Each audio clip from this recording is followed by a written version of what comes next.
On December the 7th, 1941, as World War II raged, the focus of attention was snatched from the battlefields of Europe and diverted to the smoke and flames rising from the American naval base in Hawaii, Pearl Harbor. The Empire of the Rising Sun had finally struck, piercing the heart of the US Navy in a bid to ensure that their plans for an Asian empire, every bit as ambitious as Adolf Hitler's Thousand-Year Reich, were not threatened. But as the injured were rushed to safety and America reeled from the shock of the Japanese attack, those battling against Hitler, most notably Winston Churchill and the people of Great Britain, were able to find some comfort in the tragedy, because America's President, Franklin D. Roosevelt, could now justify bringing the United States into the war. A state of war has existed between the United States and the Japanese Empire. The story of Pearl Harbor may have been told many times, but it's nonetheless always fascinating, and in this programme we'll have the opportunity to revisit the events of that monumentous day as they unfolded, from the bombing of the USS Panay to the attack on Pearl Harbor itself, while discovering the reasons why the Japanese fleets travelled far across the ocean to pick a fight with World War II's sleeping giant. To begin at the beginning, it's necessary to appreciate that America and Japan were two nations that had developed in very different worlds, both geographically and culturally. As a chain of islands in the East Pacific, Japan had lived in the shadow of the giant kingdom of China for many centuries, and the Japanese tradition of the ancient samurai was deeply ingrained in the warrior-like people. They were taught that honour was more sacred than life itself, as other nations that attempted to invade Japan quickly discovered. By the 17th century, Western traders and missionaries were venturing closer to the kingdoms of the Far East, but the Japanese, who were suspicious of their motives, closed their ports, and it became a very dangerous place for those who dared to step ashore. Far across the Pacific Ocean in the Americas, northern European pilgrims were settling with more success. By July the 4th, 1776, the United States claimed its independence from the United Kingdom, after the American colonists refused to be governed by the British. However, tucked away in their hermit kingdom, the Japanese were blissfully unaware of the unrest in the Americas, and that the nation that would prove to be their most deadly enemy had fought its way into existence.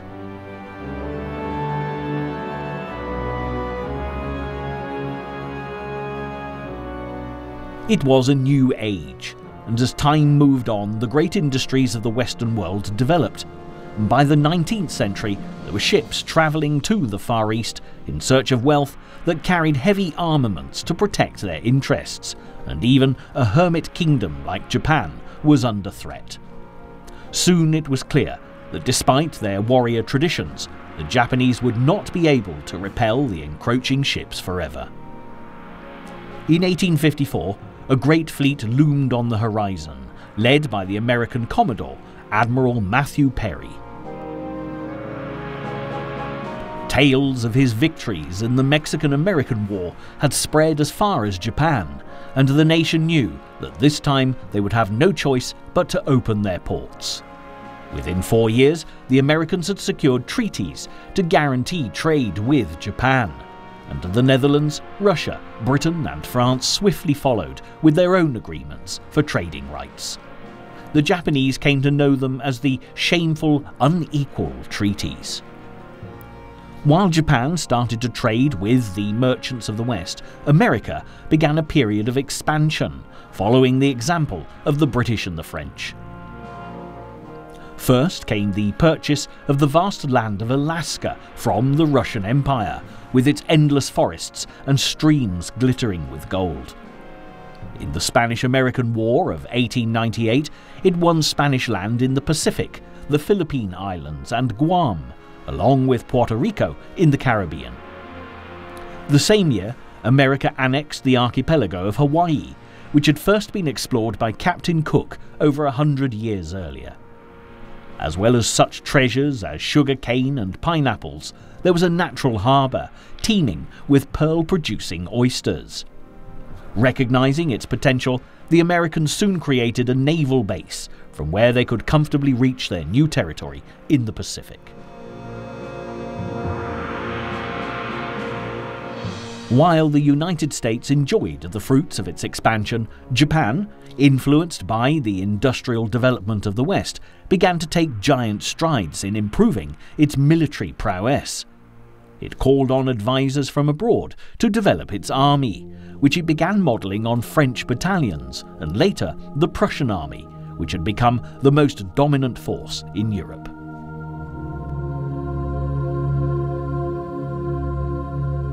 The naval fleet, on the other hand, was based on the British Royal Navy, and by the turn of the century would impress the world when it defeated the mighty Russians at sea. In 1904, the Kingdom of the Russian Tsar was venturing dangerously close to Korea, the country Japan regarded as their safety buffer. In a magnificent assault, Admiral Togo led his naval forces into a surprise attack on the Russian fleet at Port Arthur in northeastern China. 18 months later, Japan celebrated their victory, and Togo would go down in history as the Nelson of the East, to be forever worshipped by Japanese naval officers.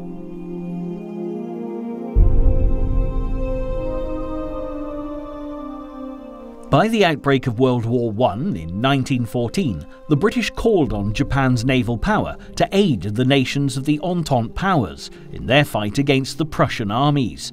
And it wasn't long before Japan had the third most significant naval force in the world. The largest was that of the British, followed by the Navy of the United States. Nevertheless, by the armistice of 1918, fears began to emerge of a new naval arms race, similar to the Anglo-German dreadnought race, which had been instrumental in starting the First World War. Consequently, America, Britain, France, Italy, and Japan signed the Washington Naval Treaty, ensuring that the size of their ships and fleets were limited. Japan, already disgruntled with America's handling of the Portsmouth Treaty after the Russo-Japanese War at Port Arthur, were unhappy about the limits that had been set, and the rift between the United States and the Japanese Empire began to deepen. Matters worsened when the Wall Street crash of 1929 dealt a devastating blow to the Japanese economy. The Imperial Army, much bolder and aggressive than the Japanese Navy, pressed for an invasion of northeastern China, a region rich in resources. In 1931, the more nationalist factions of the military drove their troops into Manchuria, and before the government in Tokyo could put a halt on the action, the conflict with China was gaining momentum. While Chiang Kai-shek, China's military leader, battled against the Imperial Army of Japan, led by Hideki Tojo, the government of the United States was doing all they could to preserve a stable economy and ensure that they stayed out of foreign wars. America had been gravely affected by the Wall Street crash and was struggling in the depression that had hit its people so hard. There was, however, some improvement by the mid-30s, and with President Franklin D. Roosevelt at the helm, America seemed to be well on the road to economic recovery, but there were now more pressing threats looming large. The fascist leader, Mussolini, like the Japanese military, was looking to grasp new territory and had marched his troops into Africa, seizing Abyssinia, and soon after, in 1936, civil war broke out in Spain and the country became embroiled in bloody battles. Haunted by the memory of thousands of lives lost in the First World War, America was reluctant to be dragged into another European conflict, and neutrality acts were passed to keep it isolated from struggles beyond its shores. Nevertheless, as the Japanese continued to march through China, America would find it increasingly difficult to keep its isolationist composure, looking on from the sidelines. By 1937, Japan had renounced the Washington Treaty, and the battle against China had escalated into a raging war. General Tojo had seized Shanghai and was driving his army south towards China's capital, Nanjing. There were many in the government who were appalled that the military seemed to be pushing forward on their own initiative, and before long, Tokyo would find itself at the heart of a diplomatic crisis.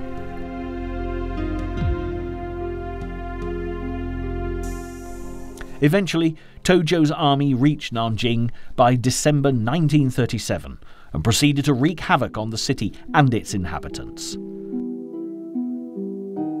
Fleeing the horrors of Nanjing, the last of the Western civilians evacuated the city and boarded the USS gunboat Panay. The next day, to the horror of the ship's captain, Japanese naval planes began to dive towards the Panay, which was clearly marked as a US vessel, blasting it with bombs. The moment was immortalized by an American newsreel cameraman on board, and the ship sank slowly to the bottom of the Yangtze River. Although most were rescued, many people had been badly injured, and 3 Americans had been killed.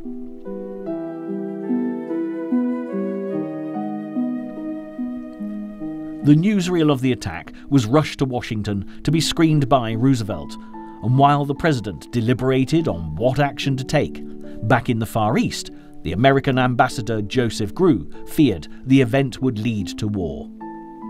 This seemed even more likely, as the extreme factions of Japan's military were determined to drive the United States out of Asia and were keen to encourage a conflict. But there were others who were mortified by the attack. Letters of apology began to flood in from Japanese civilians and even schoolchildren to the American ambassador in Tokyo. Vice Admiral Isoroku Yamamoto formally apologized to the United States. He was a Harvard man who'd spent time as a naval attaché in America and was well aware of the extent of the country's considerable naval power. He had also bitterly opposed the invasion of Manchuria and the subsequent war in China, and his views were making him increasingly unpopular with Japanese pro-war militarists. As the Japanese government waited with bated breath for Roosevelt's response on Christmas Eve, the president finally accepted their apology. Ironically, 4 years later, it would be Yamamoto who would reluctantly lead his country into World War II when he masterminded the attack on Pearl Harbor. While Japan continued ravaging China, bombing cities and mercilessly killing civilians, Roosevelt became less convinced of America's isolationist stance. Americans were becoming increasingly disturbed by tales of atrocities in China, and 1 year after the Panay incident, America placed an embargo on the sale of aircraft to Japan and began building up its naval forces, as well as ensuring China was supplied with aid in the fight against the imperial armies.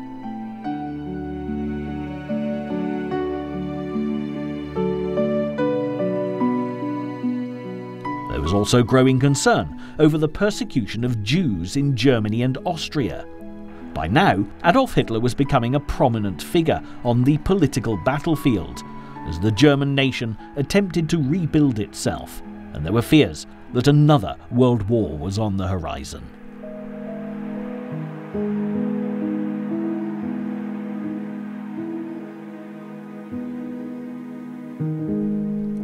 On September 1st, 1939, Hitler's Nazi army stormed across the border into Poland, devastating towns and cities with air and land attacks, advancing swiftly towards the capital, Warsaw.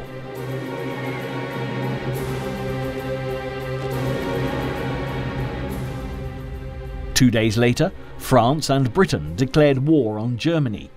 The European conflict had begun, and for Roosevelt and the Americans, remaining neutral would prove even more difficult as the war progressed. Japan, meanwhile, took advantage of the situation on the European continent. By 1940, Paris had fallen, and the pro-Nazi Vichy government had stepped into office, gaining control of France and French territory in Africa and the Pacific. Indochina, better known today as Vietnam, was providing a useful route for aid to China, and determined to block American supplies, Japan decided to make an agreement with French officials so troops could be moved in. On September the 22nd, 1940, the Japanese and the French Vichy government, now controlling Indochina, signed an accord which granted transit rights through the country, although the number of troops allowed would be limited. But soon after the agreement was made, fighting broke out between Japanese and French troops. Within 4 days, ports and airfields were seized by Imperial soldiers, enabling them to have their warplanes stationed within range of American territory in the Philippines.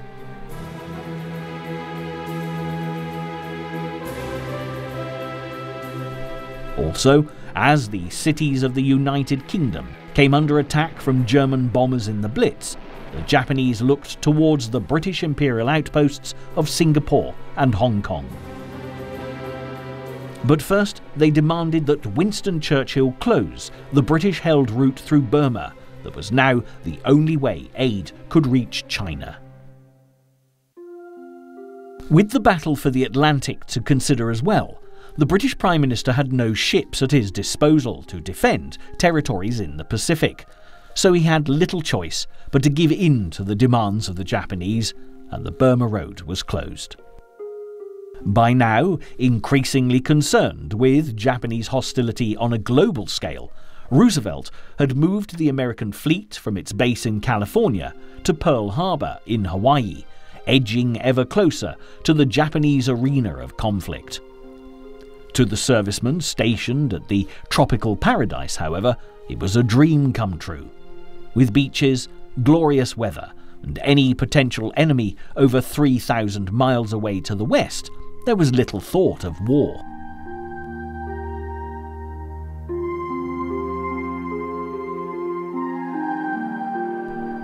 Despite the Americans' determination to stay out of the conflict, Roosevelt had by this time brought in the Selective Service Act, which required all males between 21 and 36 to register. Described as essential preparation, in case the USA came under attack, Roosevelt was ever watchful of the Japanese, especially in the Pacific, and as events progressed, the American president's concern would prove to be more than justified.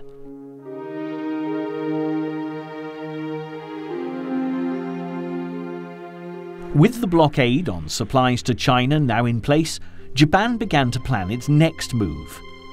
The Japanese Prime Minister, Konoye, had started to advocate the policy of a Greater East Asia co-prosperity sphere. The islands of the South Pacific were rich in resources, so while Europe was concerned with battling against the Nazis, Japan could push the Western powers out of the Pacific to create their own Asian empire.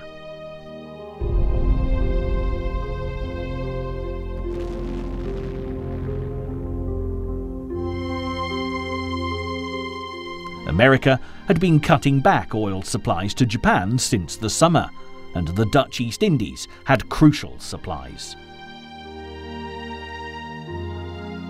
By September the 27th, there was another turn in the twisting world of international politics when the Japanese Foreign Minister, Matsuoka, added his signature to the tripartite pact between Nazi Germany and Fascist Italy.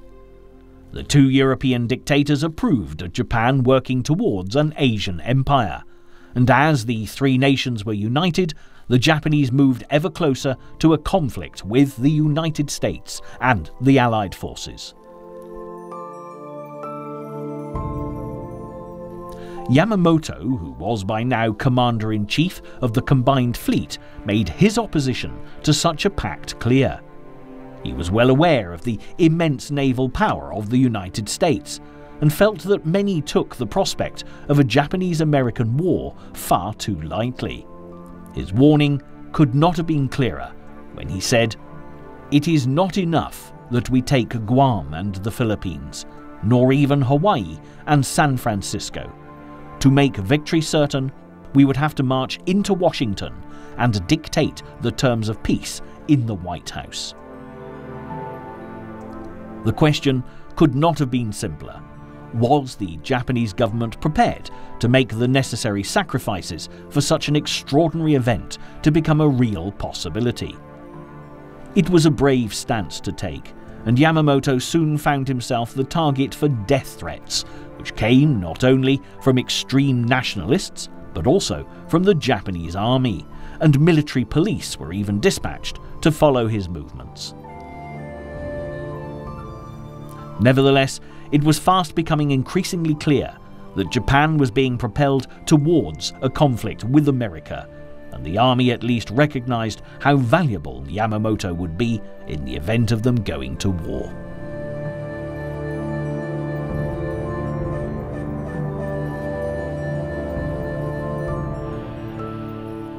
While Japan made plans to protect their Asian empire, across the globe, fierce battles were being fought between Italy and Great Britain on the deserts and plains of North Africa.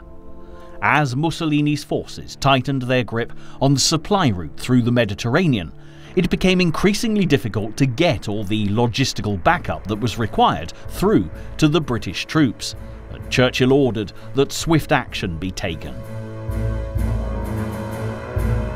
As early as 1938, when Hitler had threatened to seize Czechoslovakia while Europe stood on the brink of war, the British had begun making plans to strike the Italian fleet based in Taranto. When the Munich Treaty was signed by European leaders, averting the conflict for another year, the offensive was postponed, but now once again, British commanders started to make preparations for their mission.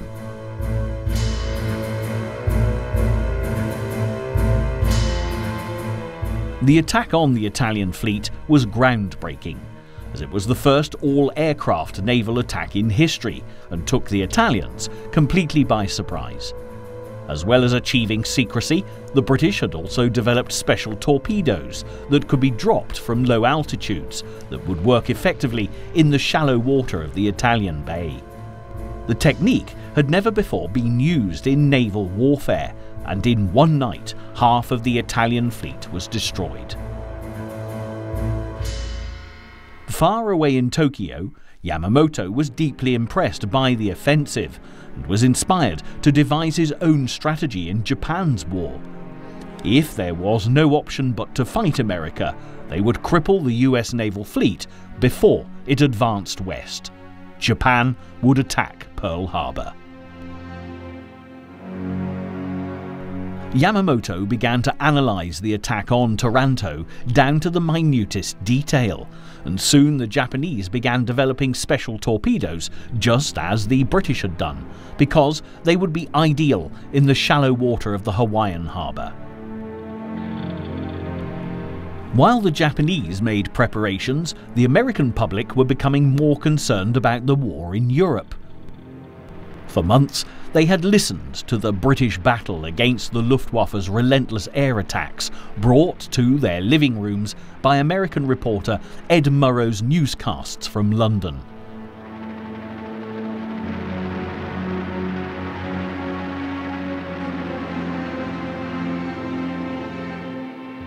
They had heard bombs tearing through the air as civilians hurried to air raid shelters and stumbled to the safety of the London Underground.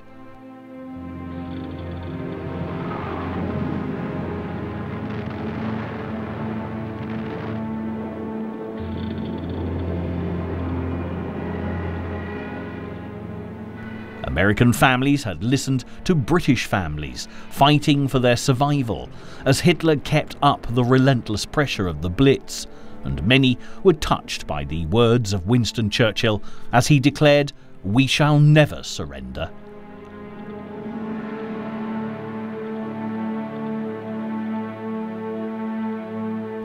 America was facing the facts. Neutrality was probably not going to be an option for them for very much longer, in a war that threatened to plunge Europe into the abyss of a new dark age. By June 1941, the war was spreading further across the European continent, as Hitler sent a vast Nazi army marching into the Soviet Union, reneging on the non-aggression pact he'd agreed with Russia before storming into Poland back in 1939. Now both Churchill and Russia's leader Joseph Stalin turned to Roosevelt, and it was ever more likely that the new world, with all its power and might, would have to come to the rescue of the old.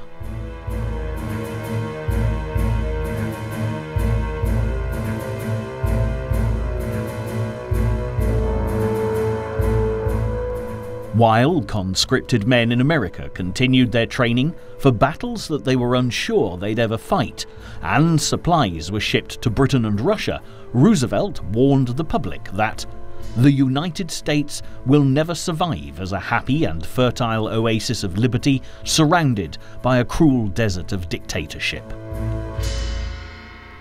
But the American president was propelling his people ever closer to conflict. He announced the formation of a Philippine army and put General Douglas MacArthur in command of all military forces on the islands. He then made a startling move in an attempt to halt Japanese expansion by freezing their assets in the United States.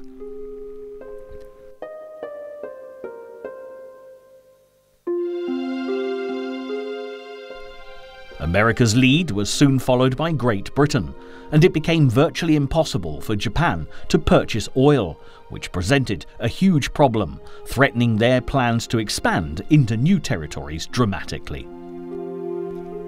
In August 1941, Churchill and Roosevelt met off Newfoundland to discuss the situation in Europe and the Pacific. The treaty they signed advocated freedom from want and fear and the disarmament of aggressor nations. Coupled with America's embargo on oil supplies to Japan, the Atlantic Charter may as well have been a declaration of war, and one Japanese newspaper described it as a blueprint for Anglo-American world domination.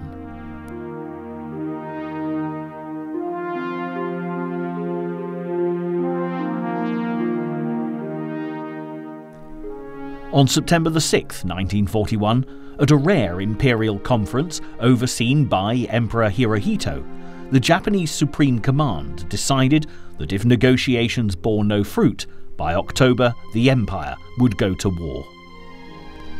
Though Prime Minister Konoye had encouraged the vision of an Asian empire, he was very reluctant to go to war with America. He urged a meeting with President Roosevelt, offering to travel to Hawaii's capital at a moment's notice. But all Konoye's attempts at diplomacy were in vain, and by October the 18th, his government had fallen and the Minister for the Army, Hideki Tojo, took charge of Japan. With militarists now assuming total power, the last hope for a peaceful solution evaporated.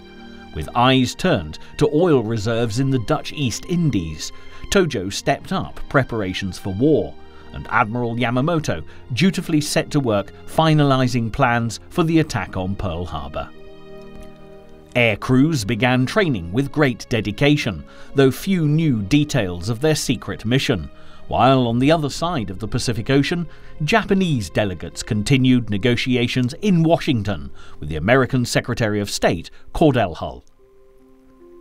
By the beginning of November, Yamamoto's attack force was ready, and the Japanese emperor, who was equally reluctant to go to war with America, approved the plan to strike the US Navy. Vice Admiral Nagumo was appointed as commander of the operation, and the date set for the attack was December 7th, 1941. Yamamoto would remain at his base in Hiroshima during the offensive, but before the carriers left the shores of Nippon, he spoke to his men, wishing them success for the coming battle. He filled them with courage, but in his heart he knew just how difficult an enemy America would be to defeat. Slowly, ships which would compose the Pearl Harbor attack fleet began to disappear from Japan's home waters, heading for their rendezvous point in the freezing Kurile Islands to the north of Japan. In the meantime, preparations were made to launch simultaneous invasions of the Philippines, Guam and Malaya, from where the Japanese could attack Western colonies around the Pacific.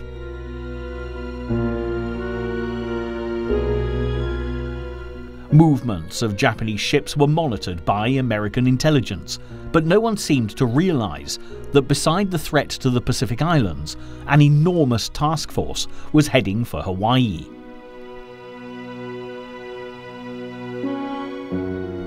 On November the 20th, the Japanese ambassador to the United States, Admiral Nomura, presented Japan's final ultimatum to America's Secretary of State, Cordell Hull. It required the USA to resume supplying Japan with oil and to cease aid to China. As Hull began composing his reply, Tokyo cabled its ambassadors in America, warning that they only had days to reach an agreement before it would be too late. While the ambassadors waited, on November the 25th, Yamamoto ordered the Pearl Harbor Strike Force to leave the Kurile Islands and head to the icy waters of the North Pacific en route to Hawaii.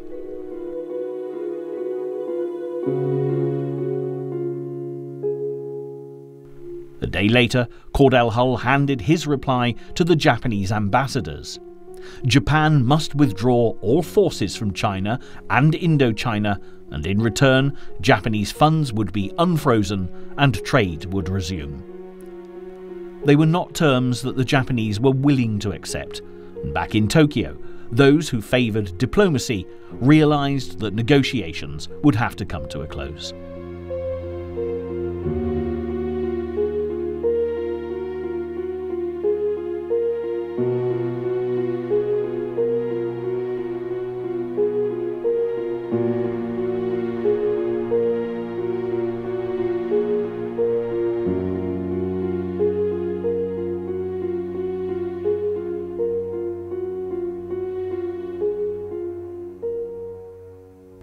As the Japanese fleet turned east and drove through the gales and fog of the high seas, the sailors and commanders at Pearl Harbor had no idea that an attack was imminent and went about their daily chores.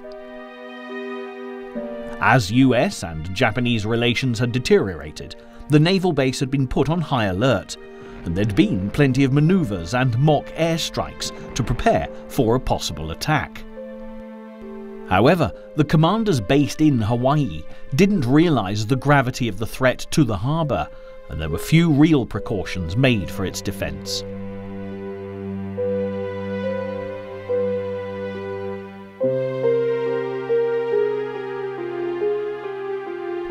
It's interesting to note that along the west coast of America, in San Francisco, an intelligence officer picked up unusual transmissions emanating from the west of Hawaii. He assumed it was a Japanese fishing fleet, and nothing further was done about it. Nevertheless, it was one of many clues that, had it been picked up on, might well have averted disaster. On November the 18th, the US Navy cracked a secret code enabling them to decipher information sent to the Japanese ambassadors in Washington. It announced that, in case of emergency, the following warnings will be added to the middle of the daily Japanese news broadcast. North wind, cloudy, would mean war with the Soviet Union. West wind, clear, meant war with Britain and its colonies. And east wind, rain, represented war with the United States. If Japanese delegates on foreign soil heard this weather report, they were ordered to destroy all code papers. From Singapore to San Francisco, British and American intelligence went into frantic overdrive, listening out for the message which could provide a vital warning of an attack.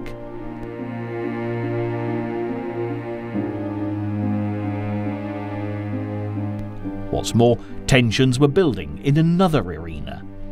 The German foreign minister, von Ribbentrop, had told the Japanese ambassador in Berlin that Hitler would join the war immediately if Japan began a conflict with the United States. Tokyo, in turn, informed Germany that the time of this war may come quicker than anyone dreams. It was December the 1st, and Roosevelt was well aware that a peaceful conclusion to relations between Japan and America looked more unlikely by the day. With intelligence desperately deciphering communications around the globe, suddenly Japanese diplomats in Washington, London, Manila, Hong Kong and Singapore were ordered to burn their codes. This not only meant that diplomatic relations had ended, but war was about to begin, and still no one knew where. Venturing ever closer to Hawaii, the Japanese fleet crossed the path of a Russian ship on December the 5th. All guns were trained on the Soviet vessel, ready to fire, as Nagumo had been ordered to destroy any non-Japanese shipping that came in contact with the strike fleet. However, Japan's foreign minister, Matsuoka, had signed a neutrality pact with Stalin earlier that year, and the vice-admiral ordered his officers to let the ship pass. The Soviets, meanwhile, silently watched the huge Japanese fleet advance towards American soil.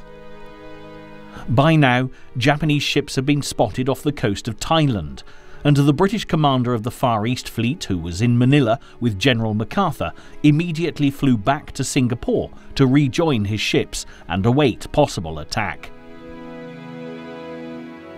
In Hawaii, life went on as normal. American service personnel played golf and football, and on the night of December the 6th, sailors relaxed in the bars and clubs. Many were dancing to the sounds of the Navy's musicians in a Battle of the Fleet dance bands.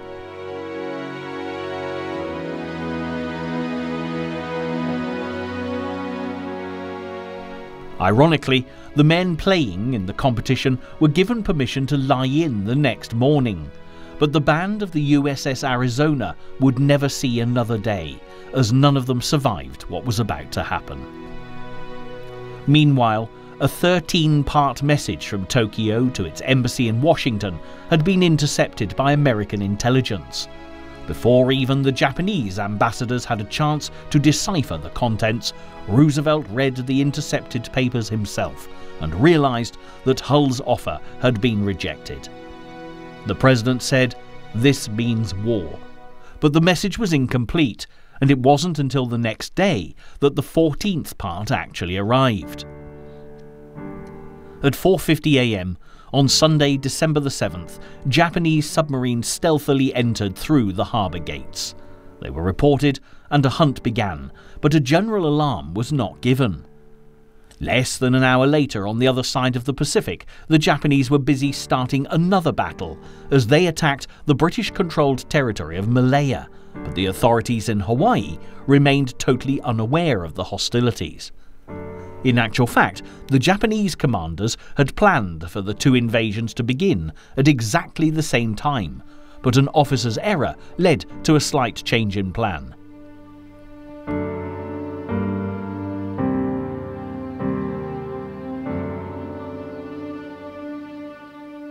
As events unfolded, back in the USA, General George C. Marshall, Roosevelt's military advisor based in Washington, had received the decoded 14th part of the message, which confirmed negotiations with Japan had ended.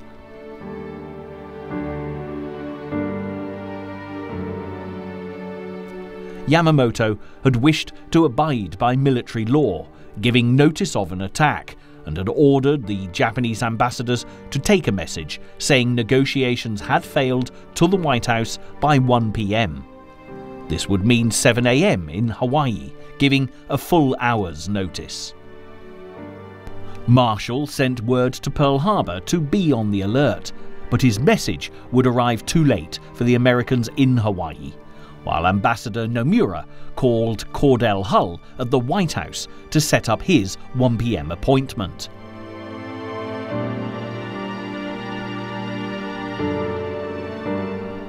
Soon after the Japanese attack began on Malaya, radio transmissions between the carrier fleet and Tokyo ceased, and at 6:15 a.m.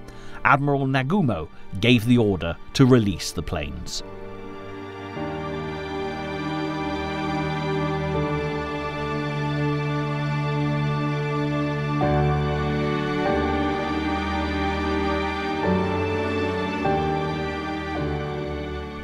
The first wave took off from their carriers in a giant swarm, and the very same flag that had flown during the attack on the Russian fleet at Port Arthur all those years earlier waved triumphantly from the lead ship.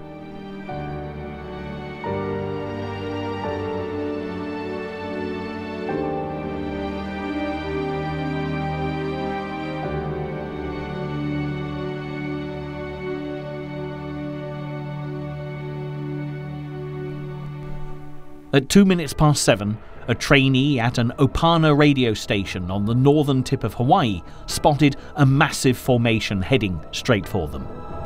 The operator rang the fighter control center, but as a flight of American B-17s were expected from the mainland, he was told to forget it. The morning sun was rising lazily over Hawaii as a gentle breeze wafted through the harbour and streets of Honolulu.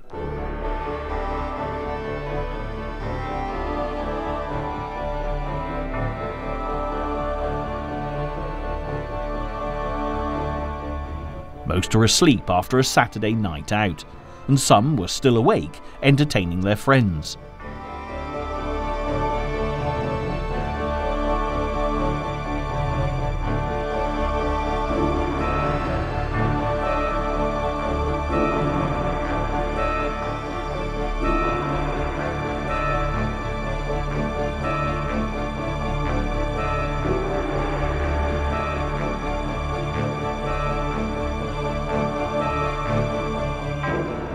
Those who were up early and doing their morning chores would see the first wave of planes casting their shadows over Pearl Harbor.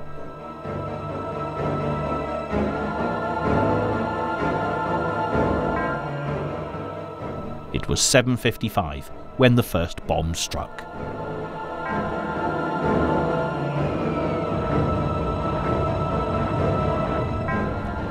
The initial targets were the airfields.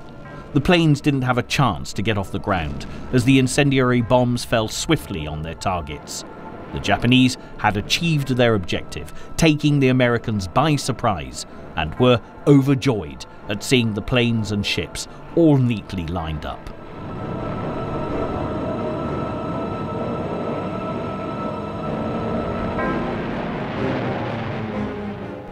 One Japanese pilot exclaimed, "Haven't the Americans heard of Port Arthur?"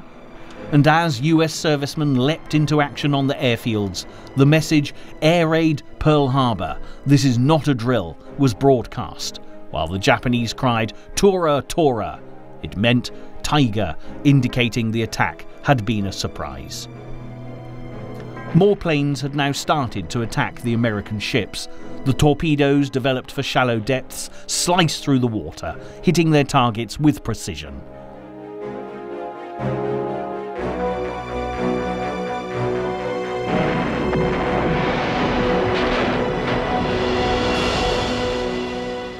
Bombs screamed through the air, obliterating all in their path. Men aboard the battleships had little chance to defend themselves as they awoke to the terrifying sounds of explosions shattering the morning calm. Within minutes, battleships all around the harbour were ablaze, and the USS Arizona was engulfed in flames as the lives of over 1,000 sailors and Marines were lost. Pearl Harbor was utterly unprepared for such an attack. Guns were unmanned, and those who rushed to the ammunition supplies found them under lock and key. As a second wave of planes roared overhead, sailors seized what they could to fight back. Many began firing on the planes with machine guns and pistols in a desperate attempt to defend their fleet.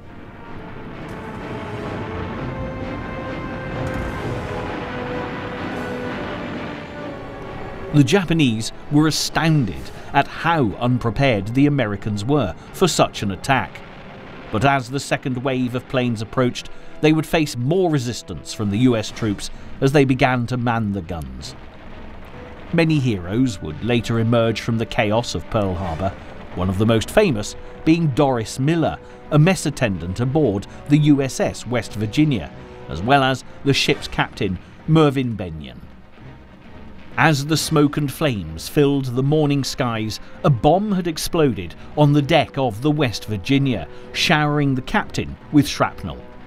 Doris was instructed to carry him to safety, but Bennion insisted on giving orders from the deck until his death.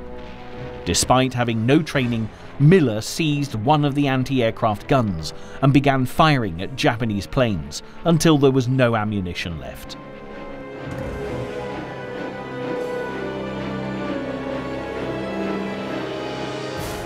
There were a number of Japanese planes shot down as Marines and sailors fired at the swooping aircraft, but the casualties suffered by Nagumo's pilots were few compared to the devastating losses of the Americans.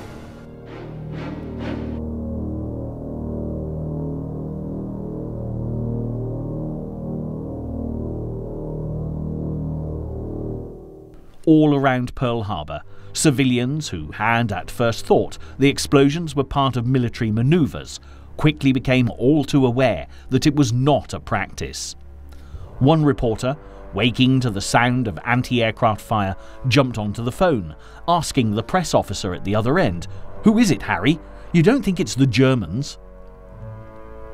This just confirms how unexpected the Japanese attack was. And as the battle continued at Pearl Harbor, many civilians were killed or wounded, hit by shells raining down from the skies. While the US ships were consistently hit and casualties continued to rise, stateside by 9 AM, the Japanese envoys were walking up the steps of the White House. It was now 2 o'clock in the afternoon in Washington. They were late, and news of Pearl Harbor had already reached Roosevelt. Secretary of State Hull received Kurusu Nomura coolly, but then unleashed his fury at the message that stated negotiations had failed. Ironically, they would later vow that they had no idea that Pearl Harbor was to be attacked. By 10 AM, the skies over the Hawaiian harbour were clear, but the ground was a seething mass of smoke, burning ships, and people scurrying to and fro, tending to the injured. Over 2,400 Americans had been killed, 21 ships had been sunk, almost 200 aircraft had been destroyed, and 5 of Pearl Harbor's 8 battleships were sinking or heavily damaged. Only 29 Japanese planes had been lost. However, the Japanese weren't finished. Vast oil reserves and fleet repair facilities hadn't been destroyed. Nagumo's junior officers urged a third wave to finish the job, but the admiral was reluctant to incur further losses, and fearing they would run low on fuel, he turned the ships around and headed for home. Nevertheless, Japan had missed out on one vital element in this engagement. The major aircraft carriers weren't at Pearl Harbor when Japan struck.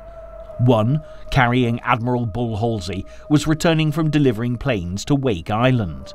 But upon hearing of the strike, he vowed to avenge his fellow Americans killed at Pearl Harbor and would spend the next 3 years pursuing the Japanese all around the Pacific. Admiral Yamamoto would later acknowledge that the failure to order a third strike had grave consequences for the Japanese in the Pacific War. But for the time being, the whole of Japan joined in with the celebrations. In the immediate aftermath, Roosevelt resolved only to declare war on Japan, while waiting to see if Hitler commenced hostilities before taking America to war with Germany as well. But while Honolulu was still reeling from the attack, 9 hours after the first strike, the Japanese began bombing the American base in the Philippines.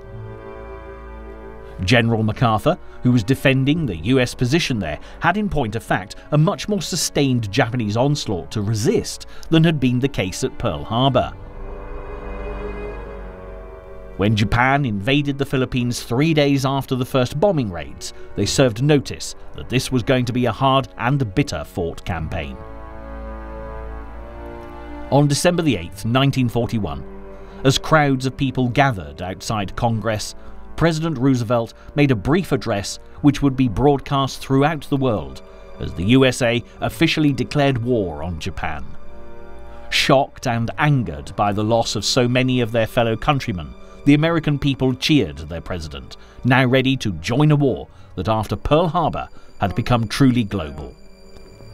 That since the unprovoked and dastardly attack by Japan on Sunday, December 7, 1941, a state of war has existed between the United States and the Japanese Empire.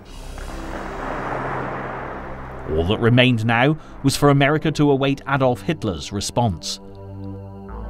The Fuhrer was at his Wolf's Lair headquarters on the Eastern Front when the news of Pearl Harbor came through. The German armies were retreating from Moscow, and the war against Stalin and the Russians was not going well, with the Nazis sustaining horrendous casualties in a campaign their Fuhrer had been convinced would be quickly won.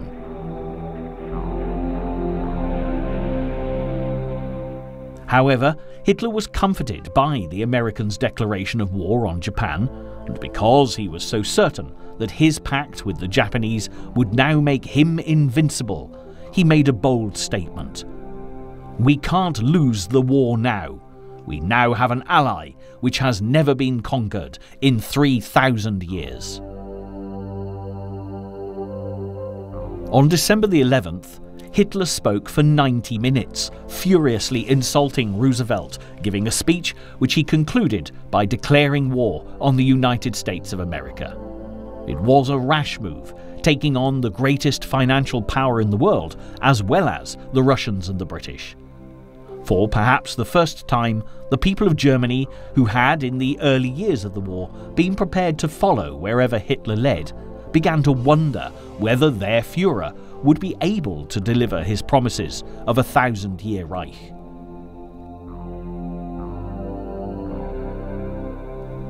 As Winston Churchill rushed across the Atlantic to join Roosevelt in the preparations for what lay ahead, there were still questions being asked amongst the military.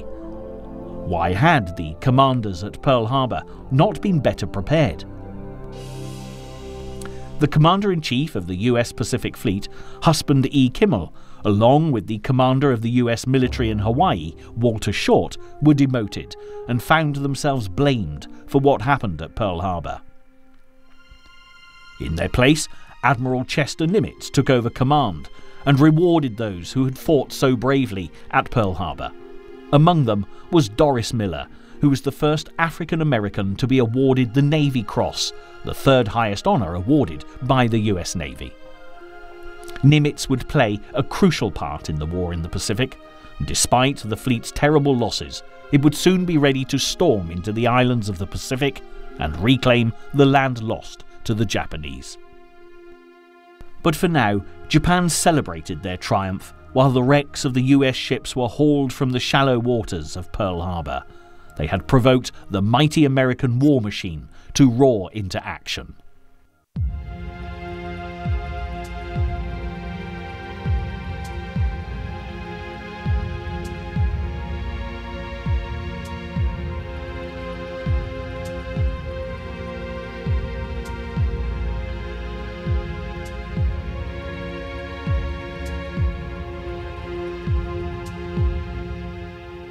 While the Japanese battled against the troops of General MacArthur in the Philippines, the man responsible for planning the attack on Pearl Harbor, Admiral Yamamoto, was far from optimistic, despite the undoubted success of the operation he'd devised. Yamamoto was one of the few Japanese commanders who really understood the true power of the Americans, and although defeated on this occasion, he was well aware that they would be back to fight another day, stronger and more determined than ever. As the conflict in the Pacific started to unfold, Yamamoto knew that the war Pearl Harbor had triggered was for the Japanese already lost.